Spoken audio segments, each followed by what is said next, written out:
niku ahli sunnah ciri khasnya niku mbok wong tahu dosa kaya apa tetep dianggap Islam. Ada kelompok ekstrim khawarij sing darani wong nak dosa niku berarti wis napa kafir. Jadi itu efeknya luar biasa dari madhab-madhab itu. Lalu kenapa madhab Abul Hasan As-Sadili yang kita pilih? Karena kalau orang Islam kamu kafirkan, niku mboten ketemu, cara akal niku mboten ketemu. Nggih cara berpikir kita, masyhur Abul Hasan As-Sadili ngendikan, wong iku nak kafir mulai cilik nganti 70 tahun. Kalau baleni malih tiyang kafir cilik ngantos 70 tahun. Itu kan menjadi mukmin itu hanya dengan melafadzkan apa? Syahadat la ilaha illallah Muhammadur Rasulullah. Niku hadhil kalimah satu ini. Kalimah syahadah niku saged ngilangi kekafiran 70 tahun. Artinya kalimat ini adalah kalimatun dakhala fihal kafiru al-islam atau kalimatun sara bihal kafiru musliman. Ini ngaji rileks, ini tanamkan di hati. Ini adalah kalimat yang orang kafir saja menjadi muslim, hanya sekali dilafadzkan. Masa lalu dengan kalimat yang sama tiang muslim menjadi kafir. Ini kemudian buatan ketemu akal. Makanya madhab takfiri, madhab gampang mengkafirkan orang itu jelas madhab yang enggak ada rujukannya sama sekali, enggak ada pegangan ilmiahnya sama sekali. Wong kafir wae jadi Islam, mosok wong Islam jadi kafir. Mau perkara tahlilan ning kuburan. Gara-gara tahlilannya nyekel patok dianggap napa? Mergo dianggap jaluk napa? Jaluk bae, jaluk kufur. Mulane dawuh Said Muhammad masyhur itu diterjemah di seluruh bahasa di dunia. Wong-wong sing ngafirno iku mbok yo sekali-kali nginceng iku ngrungokno. Lho kula nu sampean tahlil iku yo ora seneng. Kadang sing tahlil yo rada kurang ajar. Kula niku yang ben nak mati, nak sing tahlil nang depan niku ora seneng. Mergo yo rada sombong lah wong tahlil iku ya kadang rada sombong. Misalnya ngaten, kula kiyaine jenengan. Dongane ngene, ya Allah, ini guru saya. Ingkana muhsinan fazid fi ihsani. Kalau dia baik, itu ya tambahlah kebaikannya. Mosok murid muni gurune baik itu kalau itu itu kan ngenyak uang. Kene soleh-soleh permanen dianggap napa? Jadi dongane itu ngeper, ingkana muhsinan fazid Fesa gitu. Wa ingkana musian fatajawaz anhu. Misalnya kalau dia orang buruk, kalau beliau orang buruk yang kau maafkan. Maka orang-orang di luar sana yang mengatakan andekan tahlil itu baik pasti dilakukan sahabat. Itu logika yang keliru. Sahabat gak mungkin kan nahlili Kanjeng Nabi ngendikan ingkana musinan. Sido kafir ngoten iki mboten. Lah wong Kanjeng Nabi kok apike di ngendikano ingkana ini kok kafir. Wong Nabi kok ingkana andai. Saiki pertanyaannya gini. Kita sebagai kiai, sebagai guru, ku murid nak tahlil ya rada kurang ajar sithik. Wong gurune kok diomongno ingkana musinan ambek ingkana musia. Nah pertanyaannya gini, lepas dari kira rada kurang ajar lah. Dalam tahlil itu rada kurang ajar karena nyebut guru ora qad kana musinan tapi ingkana muhsinan. Maksudnya kalau sampean sebagai murid kan mendapat qad kana muhsinan. Guru saya benar-benar orang baik, bukan ingkana andekan orang baik. Tapi ada satu kepastian bahwa ini tidak minta sama mayit. Jadi tujuan kalau kita minta mayit itu salah sama sekali. Wong kita datang ke kuburan malah memintakan ampunan untuk mayit. Kok iso darani njaluk iku piye? Ya mergo mau didelok kok adoh ketoke ngatong ya berarti njaluk. Lah ya wong fatwa kok mau berdasar inceng-incengan kok adoh niku ora jelas ya fatwa ngene. Paham gitu. Terus jenengan kudu yakin, enul yakin bahwa mazhab kita itu yang benar bahwa tahlilan di kuburan tidak kafir karena tidak minta ke mayit malah memintakan untuk mayit atau memintakan ampunan untuk mayit. Cuma redaksi sing rondok-rondok ngoten niku dikurangi lah. Nah kangge guru niku nggih dikurangi lah, dikurangi ya Allah jenengan maha pengampun, kula suwun guru kula jenengan ampuni. Jadi ampun ngangge donga sing teng salat mayit. Nah sholat mayit itu kan memang ada sanatnya, memang semua bentuknya seperti itu. Tapi nak ning kuburan, kalau betul nanti itu ngotong Mbah Mun ngoten, ya Allah ini guru saya, engkau anugerahkan beberapa ilmu, beberapa amal yang manfaat untuk orang banyak. Kula suwun jenengan tampi, jenengan zat sing maha pengampun, jenengan ampuni. Tapi buatan ngangge ingkana ini. Tangan-tangan muga aku jadi kiai ini tersinggung. Murid orang ajar, masuk darani gurune apik iku andekan. Ya tapi berhubung ra paham ya alhamdulillah ya Dok. Tahlil yang Wali Songo ya banter-banter nganggo mic. Lah sing kene paham ya rodok risi ku piye? Wali Songo darani ingkana iku piye? Dadi niku mareni mulane kula suwun nak tahlil nyewa kiai sing alim lah ben rodok bener, rodok bener. Tapi ampun nyewa kula mboten purun. Kula nu gak ada pondok lah, jadi mboten saya masyhur susah diundang orang kecuali yang ada hubungan guru, hubungan sarang. Karena beliau lama sekali ngajar di MGS. Beliau Gus Maksum itu lama ngajar di MGS. Jadi saya itu hanya datang di orang-orang yang pernah khidmah di sarang, terus yang pernah keluarga sepuh. Saya datang ke Jakarta ke Pak Quraisy Shihab itu ya karena Pak Quraisy itu lama sekali bikin diskusi tafsir. Akhirnya saya termasuk pengajar di pondok beliau. Jadi faktornya ya hanya karena itu, bukan yang lain. Terus kalau suwun jenengan kedah yakin kalau faham takfiri yang memudahkan mengkafirkan orang lain itu faham yang salah, karena itu bahaya. Terus bahaya kedua secara fikih. Secara fikih itu nanti repot. Kalau nanti di salah satu seminar itu sudah mau zuhur, ketemu satu narasumber yang gampang mengkafirkan orang, itu separuh masjid kebetulan mereka banyak yang bisa ngaji itu terus gak sholat zuhur.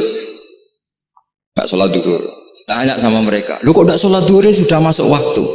Kan sholat hanya wajib untuk orang muslim, kita akan kafir. Ya karena dikafirkan tadi kan, kalau kita akan dikafirkan. Akhirnya gak kafir, sholat. Efek dari mazhab itu panjang. Kalau betul faham mereka itu betul, berarti yang sudah kafir, orang kafir itu wajib sholat enggak? Enggak kan? Itu malah panjang kan, karena terus menjadikan orang Islam tidak tidak sholat. Nanti ke masjid tidak boleh, orang kafir nggak boleh masuk masjid. Itu efek fikihnya panjang. Jadi kalau suwon mazhab Abil Hasan Asyadzili niku dipegang. Nah itu mazhab beliau itu implementasinya di teng kitab Hikam nih. Karena Hikam itu putu murid yang paling bisa mengimplementasikan, menjelaskan cara pandang mazhab Abil Hasan Asyadzili sing dados thariqah Syadziliyah. Terus ketiga, itu cara pandang itu detail itu jelimet. Mesti sampean ora kepikiran. Misalnya begini, ketika ada orang salah jenengan marah, itu sebenarnya karena salahnya apa karena hal yang lain? Normalnya orang itu berpikir karena salahnya, itu keliru cara mazhab Hasan Asyadzili. Pasti kamu marah itu karena ada hal lain. Misalnya kita pembantu elek kriting mecahno gelas, mesti langsung gua amuk. Alasannya mecahno gelas. Tapi nek sing mecahno iku wong ayu, kowe iso ngamuk. Kowe iso ngamuk wong ayu. Mecahno gelas lah. Kok gelas lemari rasa gelas. Sama. Kamu janjian sama orang, wongnya nyulayani janji, mesti mbok maki-maki. Katanya jam 10 kok udah datang gini-gini. Nah, tapi kalau yang terlambat itu wong sing ngutangi kowe iso ngamuk orang sing ngutangi kowe. Atau sing terlambat itu komandannya, atasan kamu. Atau kiainya. Nah, artinya gini, ketika kamu marah atas nama terlambat, itu sebetulnya karena terlambat atau karena hal lain. Nah, maksiat juga gitu, cara pikirannya Abul Hasan Asyadzili. Ketika kue roh misalnya cawe itu maco naik apa lah ninja atau apa, mesti kue darani wah seluput suwuk. Tapi nak dikandani, niku putune jenengan. Mesti langsung ya Allah jenengan sepunten. Jadi sebenarnya kita kebencian sama orang lain tuh karena kebetulan tuh tidak keluarga kita. Coba kalau itu keluarga kita, pasti kayak mikir ulang.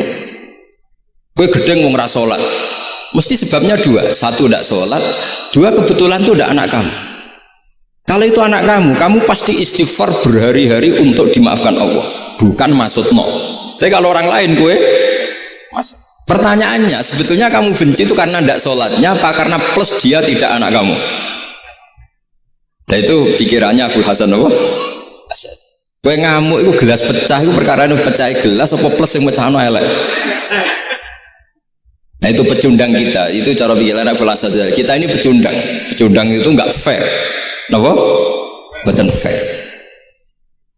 Nah itu terus beliau diantaranya punya cerita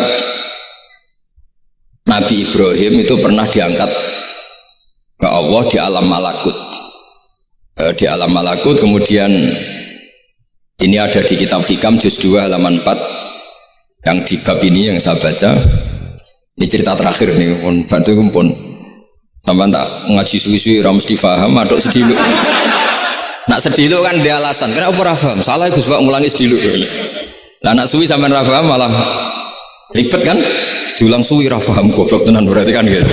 Nah ini untuk menjaga harkat dan martabat niku ngajine sediluk mawon dan takoki malaikat. Kenapa ora paham? Salah Gus Pak ngajine sediluk. Jadi duwe napa? Alibi lah gada napa? Pembelaan. Nabi Ibrahim itu diangkat di alam malakut karena beliau seorang nabi melihat orang maksiat ditanya sama Allah, ya Allah itu orang-orang maksiat itu makan dari rizkimu, menempati bumimu dan semua fasilitas engkau bikin. Lalu menurut kamu gimana Ibrahim? Ya bunuh saja, matikan saja. Sama Allah dituruti.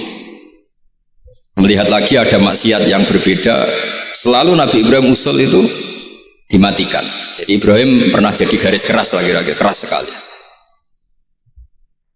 Lalu suatu saat Nabi Ibrahim itu disuruh nyembelih Ismail. Disuruh nyembelih apa? Ismail. Baru disuruh nyembelih Ismail, Nabi Ibrahim tanya, loh ini anak saya ya Allah, ini samrotu fuadi, ini buah hati saya, kenapa engkau nyuruh menyembelih? Jarai ngetikane pangeran, apa kamu tidak ingat ketika tak angkat di alam malakut beberapa hambaku kamu usul supaya tak bunuh?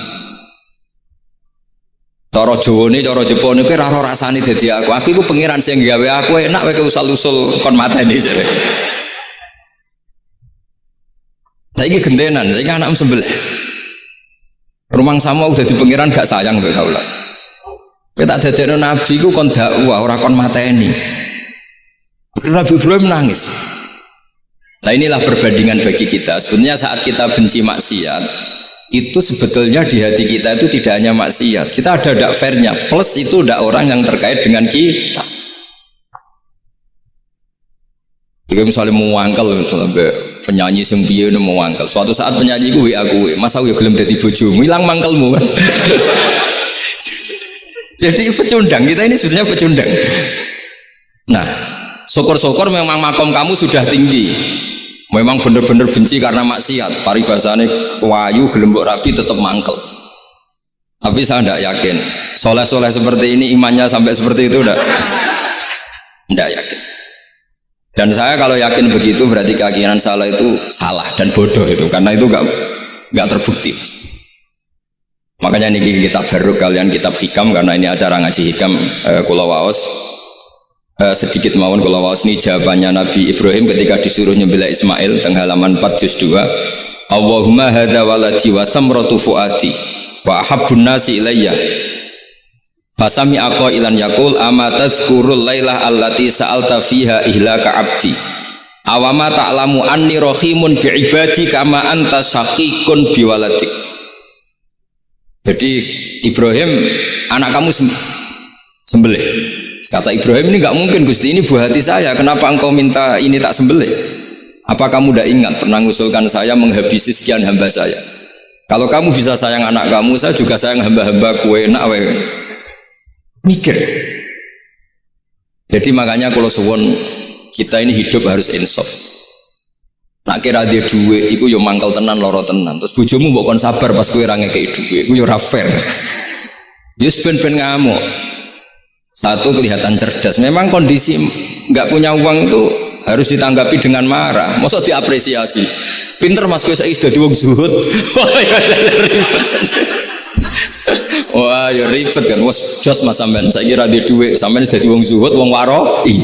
Tapi ada mati bareng saiki.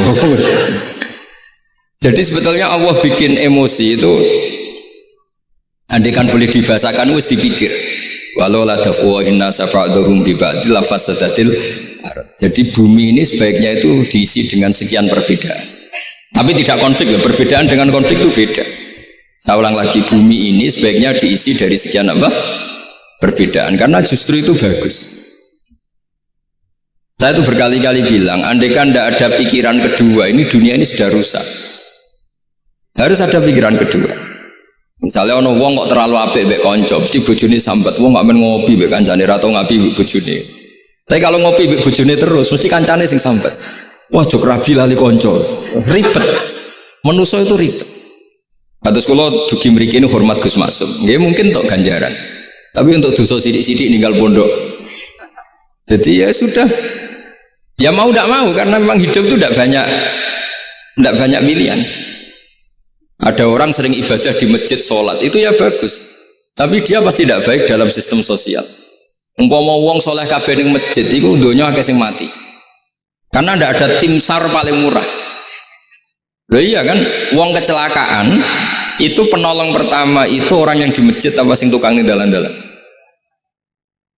Artinya sing ning masjid itikaf mesti ra duwe ganjaran nulung wong kecelakaan.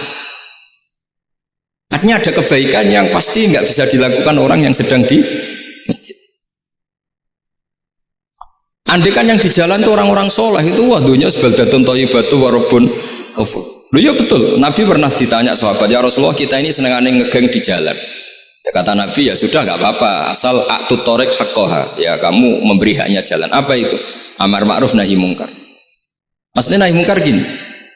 Misalnya di bus itu ada orang soleh mayoritas, itu sing nyopet ya wedi, mergo mesti ditabuki wong akeh. Kalau yang di perapatan wong soleh kabeh, sing beda itu ya isin. Mergo sing perapatan wong soleh kabeh. Masalah iki ra soleh kabeh, mari ribet kan gak soleh kabeh.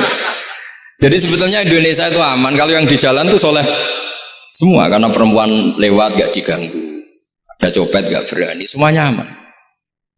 Maka di Islam itu menyebut kebaikan itu jumlahnya banyak sekali. Tidak bisa kamu wah hebat-hebatnya wong sing ning masjid terus, tidak bisa seperti itu. Andai kan semua orang di masjid, nah ono kecelakaan pertama yang nolong siapa? Nah ono wong golek alamat tuh takok sapa kabeh ning jero masjid. Ribet kan? Nah, makanya ini Quran bikin aturan wala taq'udu bi kulli siratin tu'iduna wa tasudduna an sabilillah. Yang enggak boleh itu duduk di jalan sambil mengganggu atau mengancam hal-hal yang baik. Tapi kalau duduk di jalan justru membantu hal-hal yang baik, maka ini disyariatkan oleh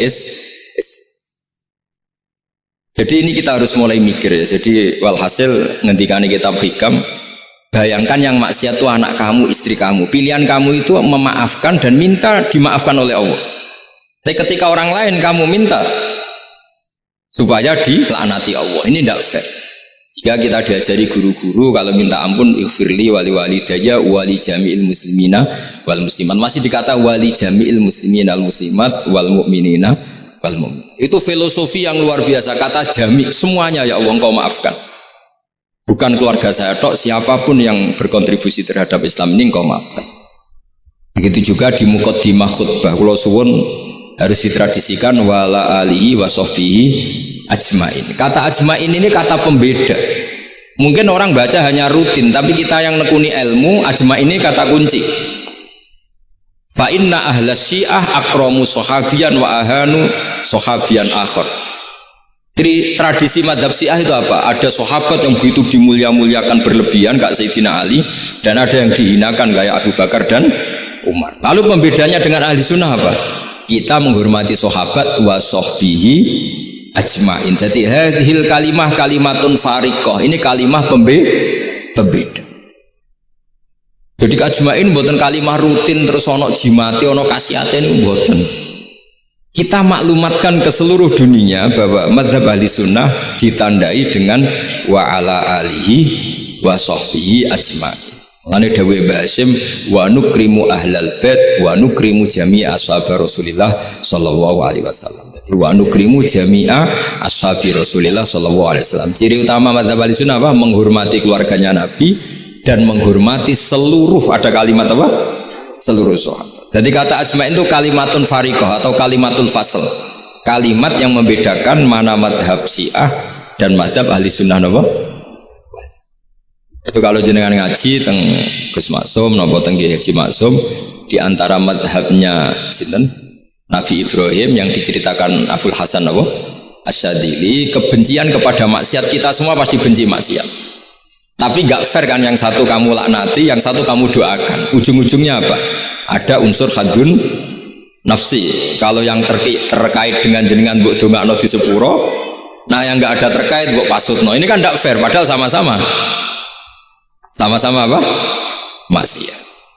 Kalau suwon polemik tentang ketentuan gimana hukumnya ziarah kubur, ya hukumnya baik karena mendoakan atau memintakan ampun untuk yang mati, bukan meminta sama yang mati. Udah bisa Muhammad kena ora percaya rukokno wong didelok kok ado, didelok kok ado pancen yo ngeri kan, patoke diusap-usap bariku ndonga delok kok ado kan iku njaluk kuburan, padahal mayite ngeluhe perkara mau. Kadang nak sing kiai ini rapati iso ngaji sampean ingkana wali kok diarani napa? Ya Allah, jika mayit ini, andaikan mayit ini baik, maka dan andaikan tidak, lu cara kowe dadi mayit bocah ora jelas sih. Mayit, nah makanya ini cobalah kalau sholat jenazah tidak apa-apa doa itu karena sanatnya seperti itu. Kalau doa no guru ya diatur-atur yang baik lah, langsung mawon ya ghafiratunu wal khotiat gini-gini, saya mohon beliau amal baiknya jangan terima, amal buruknya jangan ampuni, karena guru juga manusia tidak nabi. Boten terus apa pakai apa ingkana.